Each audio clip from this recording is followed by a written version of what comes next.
चलिए अब हम पढ़ते हैं सेल वॉल के बारे में। So cell wall, the plant cell in addition to the plasma membrane have another rigid outer covering called cell wall. जो प्लांट सेल होता है उसमें एक और रिजिड कवरिंग होती है other than the plasma membrane. Animal cell के अंदर ये कवरिंग नहीं होती है, ठीक है। तो ये बात याद रखना, cell wall is present only in plant cell. The cell wall lies outside the plasma membrane. जो प्लाज्मा मेम्ब्रेन था उसके भी बाहर एक और लेयर होती है, उसे बोल देते हैं हम लोग cell wall. The plant cell wall is mainly composed of cellulose. Cellulose क्या है? सेलुलोज इज ए पॉलीमर और a complex substance and that provide structural strength to plant. Cellulose क्या करता है? किसी भी प्लांट को स्ट्रक्चर स्ट्रेंथ देने का काम करता है। जो हम लोग फाइबर खाते हैं, जो फाइबर वाली चीजें होती है, जो फाइबर होता है वो फाइबर कई बार जो लकड़ी होती है, जैसे आपकी लकड़ी के अंदर जो फाइबर वाली चीज होती है उसे सेलुलोज का ही एक रूप बोल सकते हो आप, ठीक है। तो plant cell wall is mainly composed of cellulose and cellulose का काम क्या होता है, ये इंपॉर्टेंट है, इसको अंडरलाइन कर लो फटाफट। सेलुलोज का काम क्या है? Cellulose is a complex substance that provide structural strength to plant. तो ये वाली बात इसमें इंपॉर्टेंट है, ठीक है। तो इस पैराग्राफ के अंदर हमारे 2 क्वेश्चन आते हैं, 3 क्वेश्चन बन गए बल्कि।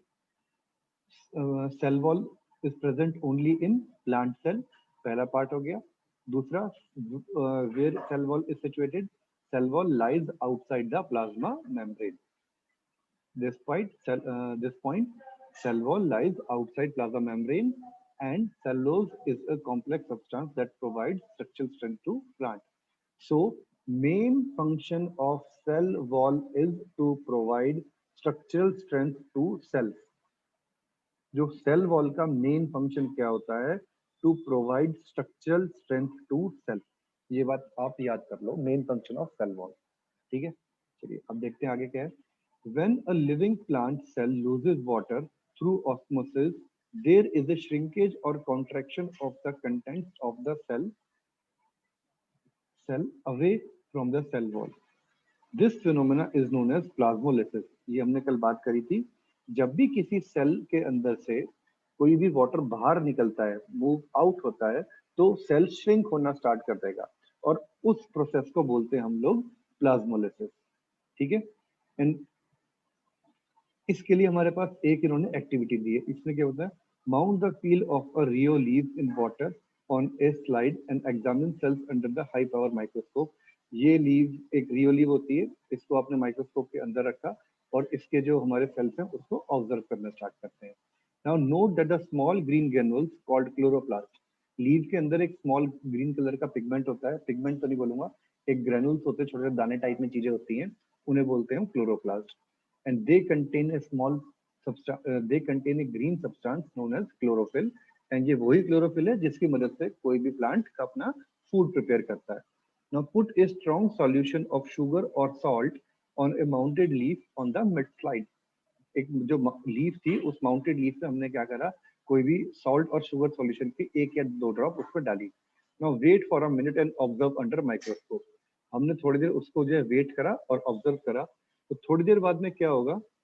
नाउ सम प्लेसेस रियो लीव्स ए बॉइलिंग वाटर और नाउ प्लेस। अब थोड़ी देर बाद क्या करो, हम उसको देखेंगे क्या होता है। हम देखेंगे जब हमने उसको ये ऐसा किया था तो रियो जो लीव्स हैं वो आपकी श्रिंक होनी स्टार्ट हो जाएंगे। अब क्या कहते हैं? Now some rhoeo leaves in boiling water. कुछ रियो लीव्स को लीजिए और उसको place it in the boiling water. Now this kills the cell. अब इससे क्या हुआ, जो सेल थे उसके सारे सारे मर जाएंगे। Then mount one leaf on the slide and observe it under the microscope. अब उसको माइक्रोस्कोप के अंदर रखो। Now put a strong solution, again वही जो सॉल्यूशन था हमने शुगर का और सॉल्ट का लिया, उसको दोबारा से रखो। Then wait for a minute and observe करो कि क्या मिलता है, क्या उसमें प्लाज्मोलिसिस हो पाता है या नहीं हो पाता। ये 2 केस बना दिए। पहले केस के अंदर क्या है, सेल हमारा जिंदा है, सेल इज लाइव, और उस केस में हमें देखना है कि प्लाज्मोलिसिस होता है या नहीं होता। In the second case cell is now not alive, it is dead. तो अब उस केस में देखना है प्लाज्मोलिसिस होता है या नहीं होता, ठीक है। अब देखते हैं what do we infer from this activity. इस एक्टिविटी से हमें पता क्या लगता है? It appears that only living cells and not dead cells are able to absorb water by osmosis. तो हमने ये जो एक्टिविटी करी इस एक्टिविटी के जो फर्स्ट पार्ट था जिसके अंदर क्लोरोप्लास्ट और जो सेल्स थे जो कि अलाइव थे, जो कि जिंदा थे, वो सेल वाटर को सारी की सारी बाहर निकाल देते हैं बिकॉज ऑफ ऑस्मोसिस। ठीक है, ऑस्मोसिस और वो जो पूरा प्रोसेस होता है उसका स्पेसिफिक नेम हमने दिया plasmolysis. So because of this plasmolysis phenomena all the water moves out and cell shrinks. सारा का सारा पानी बाहर जाता है और जो सेल है वो श्रिंक हो जाता है। बट दूसरे केस में हमने पहले लीव को लिया था, बॉइलिंग वाटर के अंदर डाल दिया था। बॉइलिंग वाटर में डालने से क्या हुआ, सारे के सारे सेल डेड हो गए और उसके ऊपर जब हमने ये आपका सॉल्यूशन रखा शुगर का या सॉल्ट का, कोई भी शुगर सॉल्ट ले सकते हो इसके अंदर, आप सॉल्ट में आप घर में जो नमक मिलता है वो भी ले सकते हो, आप कोई भी केमिस्ट्री लैब से कोई भी सॉल्ट ले सकते हो, आप किसी से भी कर सकते हो। तो उस केस में हमने ऑब्जर्व करा कि प्लाज्मोलिसिस नहीं होता। वो क्यों नहीं होता? क्योंकि only this it happens only on the live cells, so dead cells are not able to absorb water by osmosis। तो इस केस में चीजें नहीं हो पाती हैं। ये बात क्लियर हो गई? कोई डाउट इसके अंदर? Manu and Hardik? ओके जी, चलिए ये समझ में आ गया। अब आता है सेल वॉल परमिट्स, इस चीज को भी अंडरलाइन कर लिए। It appears that only living cells, not the dead cells, are able to absorb water by osmosis. So this plasmolysis and all these activity only happens in live things. Dead cells will not participate in it. क्या है बच्चे Tejaswini? Now second आता है cell wall permits the cell wall permits cell of plants, fungi and bacteria to withstand very dilute hypertonic external media without bursting। अब क्या होता है, थोड़ा बहुत किसी न किसी मीडियम में आपका चेंज आता रहता है। एक सेल है, उसके अपने अंदर की कंसंट्रेशन, उसके बाहर की जो इन्वायरमेंट की कंसंट्रेशन है वो चेंज होती रहती है।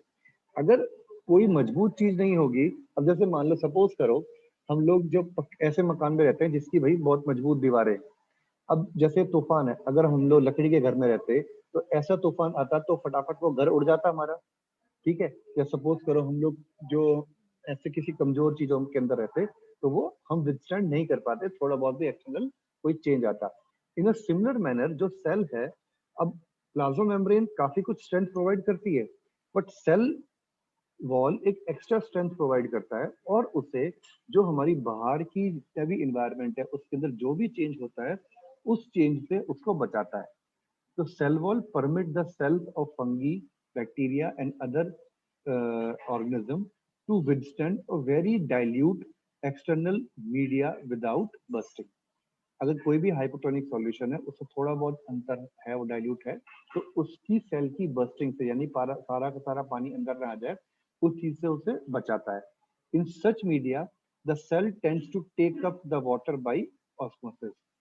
जो ऐसे मीडियम में क्या होता है, जो पानी है वो अंदर आना शुरू होता है, जब अंदर आएगा तो सेल जो फूल जाएगा, the cell swells up building up the pressure against the cell wall. अब जैसे जैसे मान लो आप गुब्बारे के अंदर फूंक मार रहे हो, जो गुब्बारे की जो आउटर लेयर है उस पर एक क्या होगा, प्रेशर क्रिएट होता जाएगा और ज्यादा फूंक चली जाएगी तो सेल फट जाएगा। So the wall exerts an equal. अब होता क्या है, अगर आप उसी उस पे इक्वल प्रेशर आप डाल दो दोबारा, जो गुब्बारा है गुब्बारे के ऊपर अगर इक्वल प्रेशर आप डालते रहो तो गुब्बारा हो सकता है ना फटे। तो वो उस थोड़े बहुत चेंज को वो गुब्बारा की जो ऊपर की लेयर है उस पर जो अपने प्रेशर डाला वो उसको झेल जाएगा और उसको वो फटने नहीं देगा। यही सेम काम करती है cell wall in case of a very little change in the external environment. समझ में आ गई ये वाली बात? Yes. तो अब सेल वॉल से हमें फायदा क्या हुआ? With the help of this cell wall cells can withstand greater change in the surrounding medium than the animal cell। तो इसी वजह से जो प्लांट सेल होते हैं that they can withstand और वो झेल पाते हैं greater amount of changes in their you can say in their cell rather than the animal cell। जो एनिमल सेल में हम भी लोग आते हैं, हमारी जो सेल होती है उसमें सेल वॉल नहीं होती, तो जितना भी छोटा थोड़ा बहुत भी अगर एक्सटर्नल इन्वायरमेंट के अंदर चेंज होता है तो हमारी सेल वॉल उसको शो कर देती है। बट प्लांट की जो सेल्स होते हैं they are little bit rigid in that particular change. Is that clear? Hardik, Manush and Tejaswini? Yes, sir. Tejaswini बच्चे लेट क्यों आए आप? टाइम 4:10 का सोचा आपने?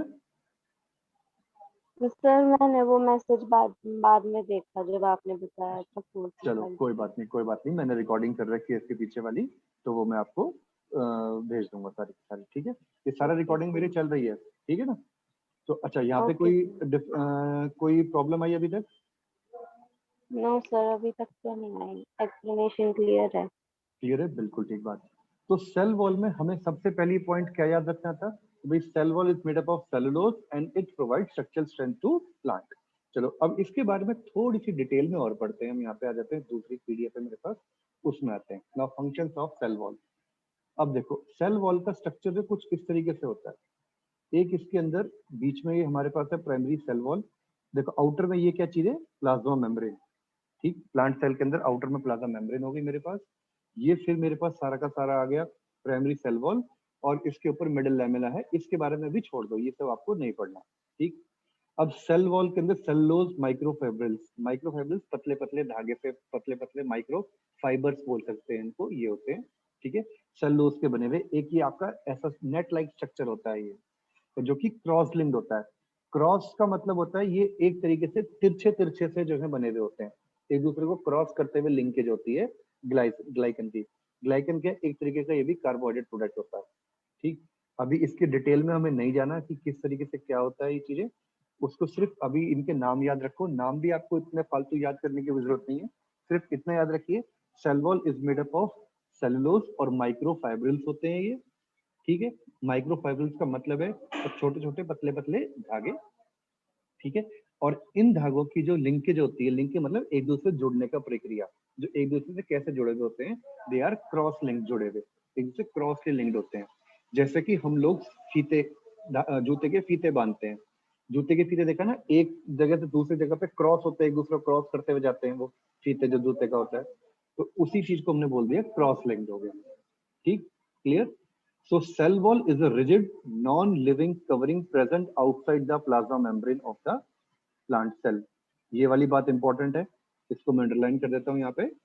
Cell wall is the rigid, non-living covering present outside the plasma membrane in the plant cell. ठीक है, cell wall plant cell में होती है। Animal cells lack cell wall, ठीक है, ये हम बात पढ़ चुके हैं। Cell wall is made up of cellulose which is permeable to water. अब सेल वॉल के अंदर सेलुलोज की वजह से वाटर आना जाना कर सकती है, वाटर सॉल्यूट्स एंड गैसेस। ठीक है, अब ये एक बार दूसरा जो पॉइंट आया ये वाला इंपॉर्टेंट है। ये किस लिए इंपॉर्टेंट है, आप इसको नोट कर लेना एनटीएससी वगैरह के लिए।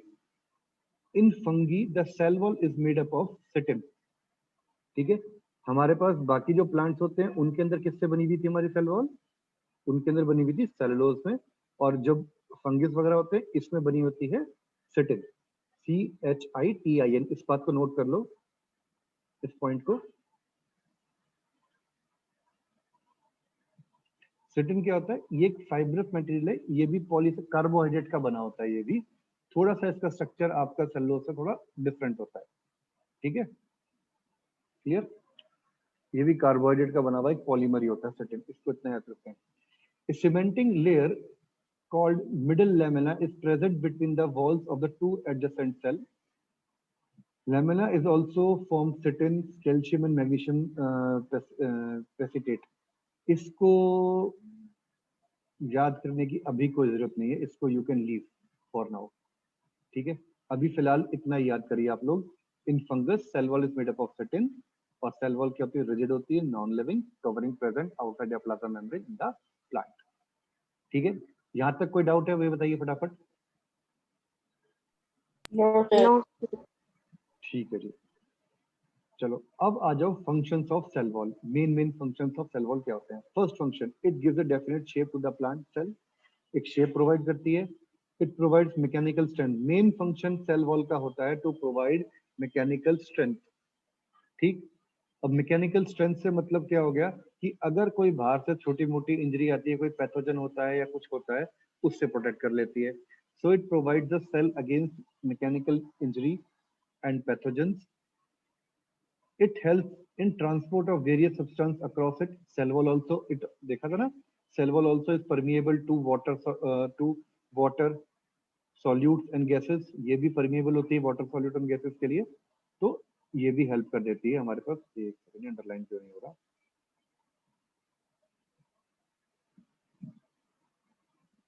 Just wait.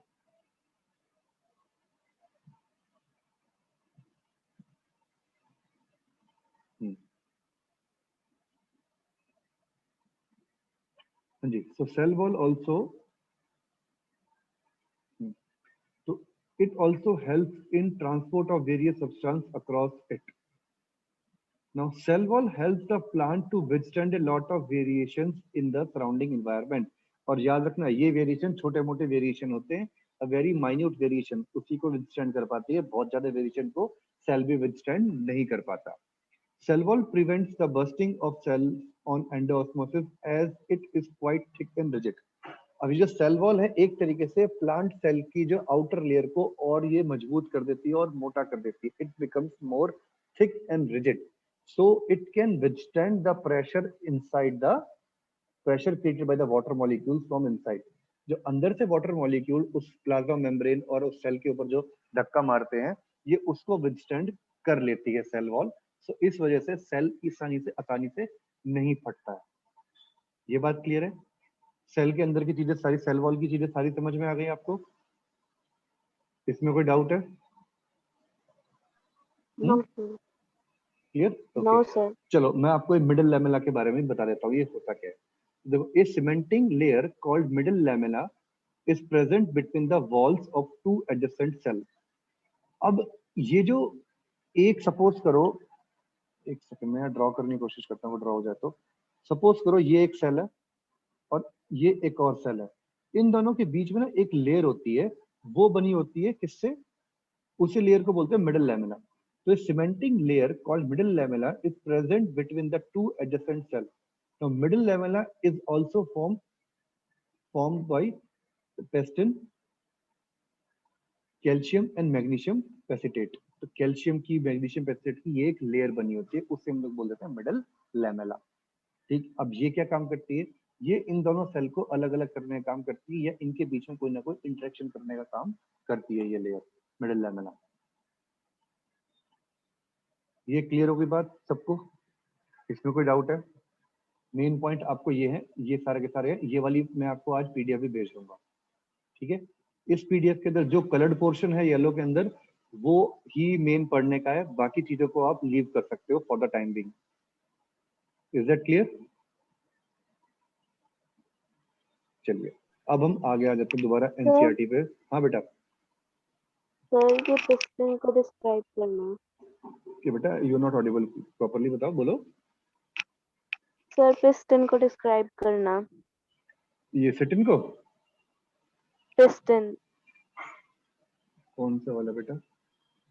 लास्ट ये फॉर्म में क्लास पैसेटिन, में ये वाला, ये चीज? हाँ जी, ये भी ना एक यस प्रोटीन सर। का ही एक पॉलीमर होता है, सिस्टिन।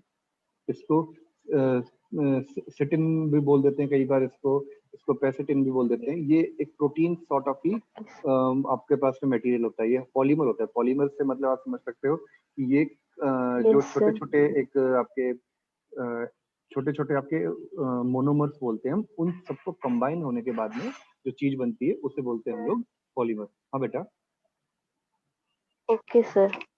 ठीक है, समझ में आई बात? इसके अंदर भी यस आपके जो मतलब ये एक तरीके से कार्बोहाइड्रेट्स को ही और उसका ही एक रूप होता है ये। जैसे कि हमारे आपको मैं किस कार्बोहाइड्रेट समझ रहे हो आप? जैसे कार्बन, हाइड्रोजन, ऑक्सीजन है, ये तीन एलिमेंट बने, ठीक है। इन तीन एलिमेंट से कोई सर। कंपाउंड बना, और मतलब कोई कॉम्प्लेक्स कंपाउंड बना। उस कॉम्प्लेक्स कंपाउंड की अगर मैं जो हूँ पॉलीमर बना देता हूँ, वो कई सारे कॉम्प्लेक्स कंपाउंड मिलके एक बड़ा सा मैक्रो मॉलिक्यूल बना देते हैं, उसे बोलते हैं हम लोग पेसेटिन। ठीक है, एक तरीके से ये सैकराइड ओके है, ये सर। यस कार्बोहाइड्रेट का सर। ही एक रूप होता है ये। ठीक, इसका अच्छा, सबसे बहुत, कार्बोहाइड्रेट का ही पार्ट एक तरह कार्बोहाइड्रेट से। का पार्ट नहीं बोलोगे, उसी का एक मतलब उसी में एक टाइप हाँ। होता है। ये सैकराइड होते हैं, ये पॉलीसैकराइड होते हैं ये। जैसे शुगर होती है उसी की तरह ये हमारे पास पॉलीसैकराइड होते हैं ये। ठीक है, ओके सर। Yes sir. ये कई सारी जगहों पे मिलते हैं, मतलब ये हमारी बॉडी पार्ट में कहीं ना कहीं पे हमारी बॉडी पार्ट में भी होता है ये। और इसको मैं और, हाँ बस ये इतना ही अभी इसमें पढ़ो आपको। इसके अंदर कई सारे बॉडी पार्ट्स में होता है, ये स्ट्रक्चर वगैरह होता है। इसका स्ट्रक्चर भी मतलब काफी ज्यादा मतलब ऐसा होता है बड़ा। तो अभी इसको ऐसे बता नहीं सकते कि भाई इसका ये स्ट्रक्चर है, ये फॉर्मूला है, वो अभी कोई फायदा नहीं उस चीज को, क्लियर होएगा नहीं आपको वो चीज। वो हम चीजें 11th एंड 12th में आती हैं आपके पास अभी डिटेल के अंदर, ठीक है। Okay sir, yes sir. और कोई डाउट इसमें अंदर बताओ? No sir. पक्का? No sir. हम्म। और इसमें ना कैल्शियम काफी ज्यादा होता है, लिखा है ना इसके अंदर कैल्शियम एंड मैग्नीशियम एसिटेट, इनके अंदर ये चीजें बहुत ज्यादा होती हैं। और जैसे कि इसको और ध्यान से देख सकते हो आप, नींबू के अंदर कई बार देखा ना, एक मेन लेयर के अंदर एक और सफेद सफेद से होते हैं, अंदर लेयर होती है छोटी छोटी सी पतली पतली सी। ध्यान दिया कभी? नींबू को निचोड़ो तो नींबू के अंदर एक लेयर होती है अलग अलग सी। कभी यस ध्यान दिया? सर। कभी ध्यान दिया उस चीज पे? आज एक काम करें, नींबू को निचोड़ना। नींबू को निचोड़ने के बाद में ऐसा कुछ अंदर उससे कुछ कंपार्टमेंट से बने हुए व्हाइट व्हाइट लेयर के से, छोटे छोटे छोटे छोटे कई सारे। यस वो सर। वो होता है, वो ही, वो एक टाइप की, ये वो ही होता है, ये मिडिल लैमेला ही होता है एक टाइप का, ये फैसेटेड, ठीक है। वो उसी का एक तरीके से आपको दिख रही है वो चीज, वो होती है उसी का, उसी जैसी एक चीज आप बोल सकते हो, ये होता है। क्लियर? चलिए जी, अब आ जाओ आगे। तेजस्विनी, क्लियर हो गई वाली बात बेटा? Yes sir. चलिए, अब हम आ जाते हैं न्यूक्लियस के ऊपर। भाई न्यूक्लियस जो है that is the most important part of a cell. Nucleus उस सेल का ब्रेन है, उस सेल का हार्ट है, सब कुछ काम न्यूक्लियस से ही हो रहा है। अगर किसी सेल में न्यूक्लियस नहीं है तो वो सेल डेड है, वो किसी काम का नहीं है भाई वो सेल, ठीक है। अब याद है हम लोगों ने अभी सर हाँ बेटा। सर फिर इसका मतलब डेड सेल में न्यूक्लियस नहीं होता? नहीं, होता तो है न्यूक्लियस, बट उसमें जो है क्या कहते हैं, उससे काम ही नहीं कर रहा वो। न्यूक्लियस मर गया तो आदमी खत्म। जैसे कहते हैं ना कई बार ब्रेन डेड है, अब ब्रेन डेड है तो आदमी पड़ा जिंदा तो है, बट वो किसी काम का थोड़ी ना है वो, यस सर। ठीक है ना। तो वही केस है न्यूक्लियस के अंदर, क्योंकि न्यूक्लियस सारे की सारे फंक्शंस को कंट्रोल करता है।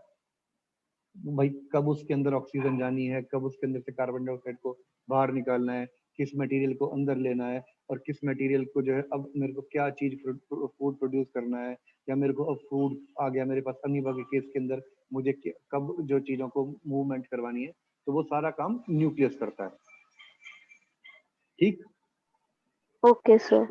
चलिए जी, अब आ जाओ अब न्यूक्लियस को याद कैसे, बचाने कैसे। याद है हम लोगों ने सेल वाला एक्सपेरिमेंट किया था, अनियन पील सेल वाला हमने पढ़ा था।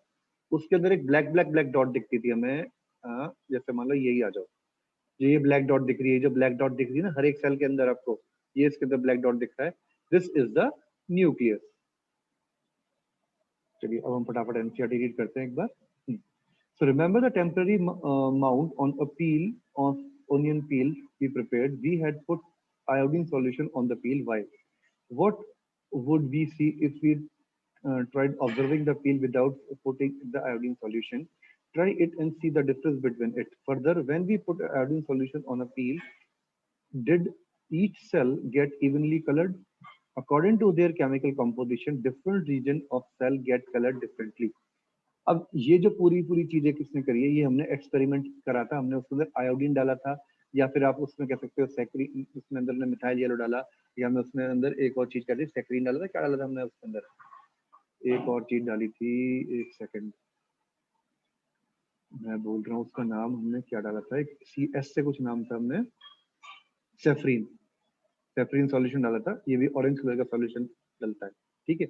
ये जितने भी सॉल्यूशन है, ये सारे के सारे सॉल्यूशन उस न्यूक्लियस पार्ट को कलर करने के लिए होते हैं, ठीक है, सो दैट हमें अलग से दिख जाए कि ये न्यूक्लियस है, क्लियर। अगर हम वो चीज नहीं डालेंगे तो हमें न्यूक्लियस अलग से नहीं दिखेगा। और वो क्यों होता है? According to their chemical composition, different region of cell get coloured differently. हर एक सेल अपने अपने अलग तरीके से कलर दिखाता है। and some regions appear darker than the other region, and the part of the iodine solution we could we could also use saffron solution or methyl blue solution to stain the cells. ये आ गया। Apart from the iodine, you can use saffron or methyl blue solution. Clear? ये तीनों solution याद रख लेना, ये कई बार आपके पास में क्वेश्चन आ जाता है, which solution other than iodine can be used to stain the cell. Cell के अलग अलग पार्ट को कलर करने के लिए कौन कौन से यूज कर सकते हैं। ठीक है, क्लियर हो गई ये वाली बात? इसमें कोई डाउट है किसी को? No sir. ठीक है, और डिफरेंट सेल रीजन क्यों अलग अलग होता है? Because of the different chemical composition. हर एक सेल रीजन के अंदर डिफरेंट डिफरेंट चीजें होती हैं, तो उस वजह से उनका जो कलर है वो डिफरेंट आता है। ठीक है, चलिए अब फटाफट देखते हैं ये एक्टिविटी क्या कहती है। Let us take a glass slide with a drop of water on it using an ice cream spoon gently scrape the inside surface of the cheeks. तो ये बड़ी गंदी वाली एक्टिविटी है। अभी इससे पहले हम लोगों ने अनियन पील सेल का अनियन जो था उसकी जो व्हाइट वाली लेयर थी उसका हमने एक वो बनाया था, स्लाइड बनाई थी।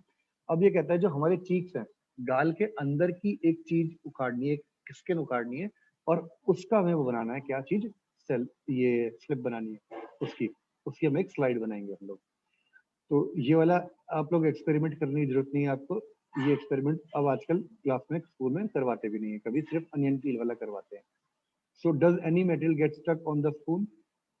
With the help of the needle, we can transfer this material and spread it evenly on the glass slide kept ready for this. So to color the material, we can put a drop of methyl blue solution on it. Now the material is ready for observation under microscope. Do not forget to put a cover slip. उसके ऊपर cover slip रखो. What do we observe? What is the shape of the cell we see? Draw it on the observation sheet. Was there any dark colored spherical or oval dot structure? क्या उसमें कोई dark colour, Oval dot, spherical चीजें आती हैं? तो उन सब चीजों के बारे में हमें ऑब्जर्व करना है। ठीक है, अब देखो इसमें जो डार्क कलर की चीज आएगी, चलो मैं आपको इसको दिखाता हूँ कि चीक्स वाले पे होता क्या है। एक सेकंड रुको जरा।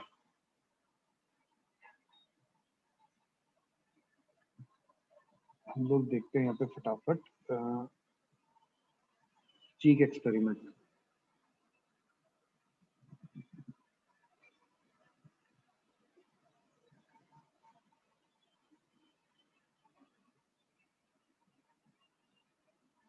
जब हमने चीक सेल्स को देखा, कुछ इस तरीके से हमें दिखता है।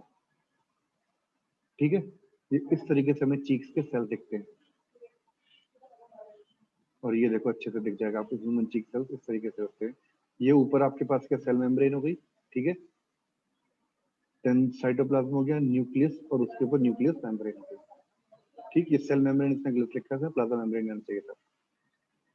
सेल नहीं, सेल मेम्ब्रेन ही बोलेंगे sir, not plasma membrane, cell membrane. ठीक ठीक ठीक लिखा है ये बात। ठीक है, चलो जी अब आ जाओ वापस दोबारा। हाँ जी, so the nucleus has a double layered covering called nuclear membrane. अब न्यूक्लियस होता है, न्यूक्लियस के ऊपर एक डबल लेयर होती है, और उस चीज को बोलते हैं हम लोग न्यूक्लियर मेम्ब्रेन। मेम्ब्रेन का मतलब होता है किसी चीज के ऊपर कवर। ठीक है, अगर वो न्यूक्लियस के ऊपर है तो उसे न्यूक्लियर मेम्ब्रेन बोल दिया, वो सेल के ऊपर है तो उसे सेल मेम्ब्रेन बोल दिया।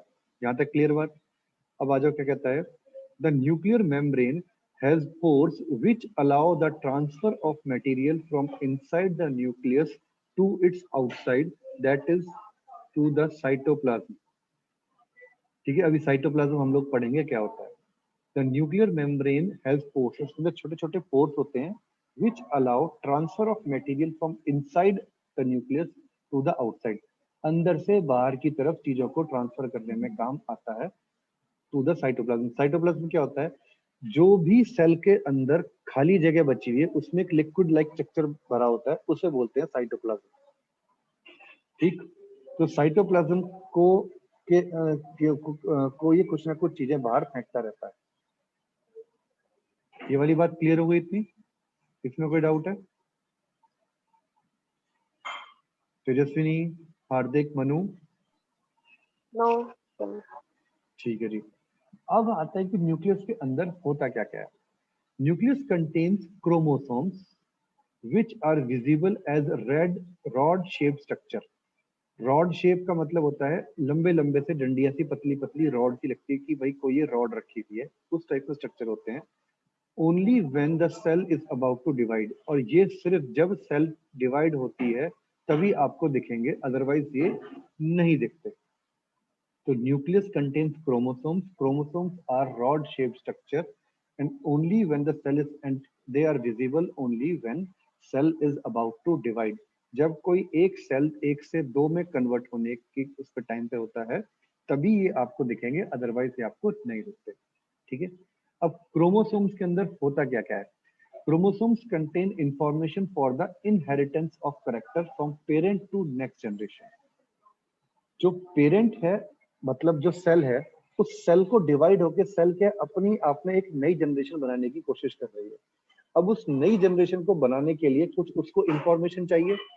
वो जो इंफॉर्मेशन सारी की सारी होती है वो इन दी फॉर्म ऑफ डीएनए होती है. वो सब इंफॉर्मेशन इन क्रोमोसोम्स के अंदर होती है. ठीक है. अगर ये क्रोमोसोम्स नहीं होते तो हमारे अंदर पुरानी जो हमारे मॉम डैड की आदतें होती है, जो हमारे मॉम डैड के फीचर्स हैं हमारे अंदर, वो सब जो कहती हूँ कॉपी नहीं होते.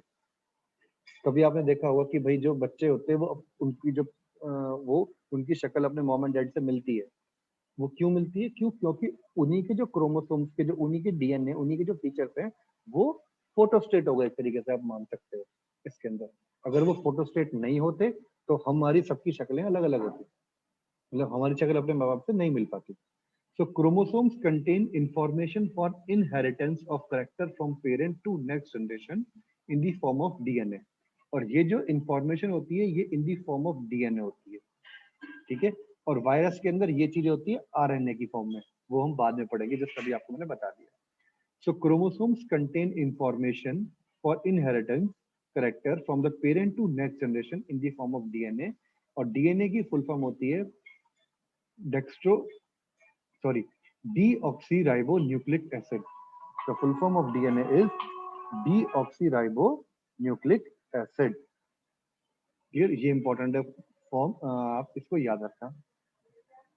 चलिए नेक्स्ट आता है chromosomes are composed of DNA and protein. DNA molecule contain information for construction and cell organising cell. DNA molecule में इंफॉर्मेशन होती है कंस्ट्रक्शन करने के लिए, सेल को ऑर्गेनाइज करने के लिए, और एक जनरेशन से दूसरी जनरेशन में सारी की सारी इंफॉर्मेशन को पास करने के लिए. अब डीएनए के अंदर भी एक स्पेसिफिक चीज होती है जीन. जीन डीएनए के अंदर होता है जिसके अंदर होते हैं मतलब फंक्शनल सेगमेंट जो कि सारा का सारा काम करता है डीएनए का, उसे बोलते हैं gene. So functional segment of DNA are known as gene. In a cell which is not dividing, this DNA is present as a chromatin material. अगर कोई सेल डिवाइड नहीं हो रहा है उस टाइम पे DNA as a chromatin material present होता है. ध्यान से सुनना, जब नॉर्मल चल रहा है सेल तब उसके अंदर क्रोमाटिन मटेरियल है. क्रोमाटिन मटेरियल क्या होता है? एक तरीके से एक उलझे हुए धागे की तरह होता है. जैसे मान लो आपने कई बार हम लोग अपनी ईयरफोन लेके चलते, ईयरफोन की वायर उलझ जाती है ना हमारी, बिल्कुल बुरी तरह उलझ जाती है. तो ऐसे ही डीएनए के जो क्रोमाटिन होते हैं वो एकदम उलझे हुए हमारे सेल के न्यूक्लियस के अंदर पड़े हुए होते हैं. So chromatin material is visible as an entangled mass of thread like structure. Whenever the cell is about to divide, chromatin material gets organised into chromosome.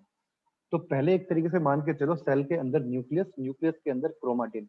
Chromatin material के देखने का तरीका दिखता कैसे है? वो ऐसा लगता है कोई उलझा हुआ धागा पड़ा हुआ है. अब जैसे ही सेल मैच्योर होता है वो दो हिस्सों में डिवाइड होने की कोशिश करता है तो उसके अंदर क्रोमाटिन अपने आप क्रोमोसोम्स के अंदर कन्वर्ट हो जाता है और वो सुलझ जाता है. जो उसका एंटेंगल्डपन है, जो उलझावापन है, वो एकदम उसमें ऑर्गेनाइज होना स्टार्ट हो जाता है. डीएनए क्रोमाटिन के अंदर भी प्रेजेंट है, क्रोमोसोम्स के अंदर भी प्रेजेंट है. क्रोमाटिन के अंदर डीएनए प्रेजेंट होता है, as a part of DNA जो है उसके अंदर प्रेजेंट है. ठीक है. अब डीएनए के अंदर मेरे पास है जीन जो कि उसकी फंक्शनल यूनिट है. डीएनए का सारा काम कौन करता है? जीन करता है. ठीक है. ये बात क्लियर हो गई? इसमें कोई डाउट है किसी को? जहां तक तेजस्विनी, मनु, यस सर. बेटा कोई डाउट आया यहाँ तक? सब क्लियर हुई एक्सप्लेनेशन? No sir. हाँ जी. No sir. अभी दोबारा बताऊं, ये कहाँ से क्लियर नहीं हुआ बताओ. नहीं सर, क्लियर है. अच्छा क्लियर, मुझे लगा नो सर बोल रहे हो. आपकी आज ईयरफोन कुछ अलग यूज कर रहे हो क्या? आवाज बड़ी अलग सी आ रही है आज मेरी बेटा. हार्दिक, मनु, यस सर, वो दूसरे हैं. हाँ तभी तो मैं ये कहूँगा अजीब सी ऐसी भाई है, तो नहीं किसी मटके में से वो करती हुई आवाज आ रही है अजीब। चल हार्दिक और ये मन्नू बताओ बेटा, क्लियर है ये वाली बात? Yes sir.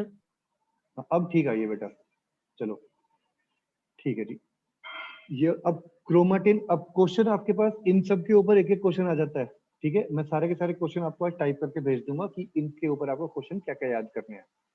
अब बायो के अंदर यही सबसे बड़ी दिक्कत है कि जितने भी लाइनें हैं उनके ऊपर सबके आगे वाई लगाते जाओ और उनके क्वेश्चन बन जाएंगे। ना chromatin material is a visible as a entangled mass of thread like structure. Now whenever cell is about to divide, chromatin material get organized into chromosomes. ठीक, ये बात हो गई। अब जो न्यूक्लियस का मेन फंक्शन होता है, that plays a central role in cellular reproduction. Cell level पे रिप्रोड्यूस करने के लिए, मतलब रिप्रोड्यूस करना होता है जैसा वो सेल था ऐसे ही खुद आगे जाके उसको फोटोस्टेट कर देना, उसको कह सकते हो आप लोग रिप्रोड्यूस करना या रिप्रोडक्शन करना, अपने ही जैसी एक और आइडेंटिटी को बनाना। एक काम करना आप लोग, मीटिंग के ओवर होने के बाद में एक और मीटिंग दोबारा ज्वाइन कर लेना, टाइम है ना अभी सबके पास? हम लोग इसको सेल न्यूक्लियस को खत्म करेंगे आज, दोबारा आप ज्वाइन करना है इसको, ठीक है?